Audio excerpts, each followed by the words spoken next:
The Times tippubblika esklusivament ir-rapport li ilu sena jinħeba dwar tixħim u ħasil ta' flus minn Keith Schembri, rapport li jikkonferma li Schembri akkużat b'kriminalità u li riċiva mit-1,000 € f'tixħim minn kumpanija sigrita ta' Brian Tonna. Dan huwa x'jgħid ir-rapport tal-FIAU. Dawn it-transazzjonijiet saru mill-kont bankarju ta' Willoughby Trading Corporation, kumpanija reġistrata fil-British Virgin Islands, għal kont bankarju f'isem Keith Ellen Schembri, politically exposed person. Il-flus oriġinaw minn bejħ ta' passaporti, jiġifieri l-iskema tal-IIP. Huwa evidenti li parti mill-fondi li rċieva l-kont bankarju ta' Willoughby Trading Corporation bħala pagamenti għal servizzi mogħtija għal reġistrazzjoni tal-IIP sussegwentament għaddew fil-kont personali ta' Keith Schembri. Huwa pertinenti li jingħad li l-uffiċċju tal-Prim Ministru kien involut estensivament fit-twaqqif u l-promozzjoni tal-IIP. The Times tiżvela wkoll illi Pilatus Bank kien jaf b'kollox kien għaddej iżda ma rrapporta xejn. Informazzjoni miksuba mill-FIAU tiżvela li Keith Schembri għandu rabta ma' Ali Sadir.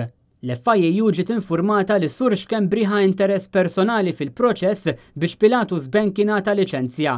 Il-liċenzja nħarġet mill-kap tal-MFSA Joe Bannister. U veru li l-flus ingħataw lil Keith Schembri minħabba loan li kien ta' lil Brian Tonna?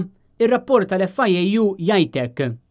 Huwa minnu li Tonna separa fl-2014 iżda minn studju tal-att ta' separazzjoni flimkien ma' tfittxijiet fir-Reġistru Pubbliku jirriżulta li Sur Tonna kien sinjur biżżejjed biex jagħmel tajjeb għal proċess ta' separazzjoni.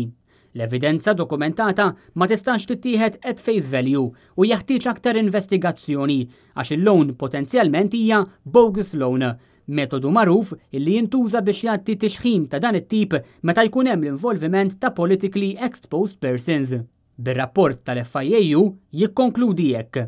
Fid-dawl ta' dawn iċ-ċirkustanzi kollha, l-informazzjoni li għandha l-FIAU hija meqjusa biżżejjed biex jiġi konkluż li hemm suspett raġonevoli ta' ħasil ta' flus u jew li gwadanjar ta' flus minn attivitajiet kriminali.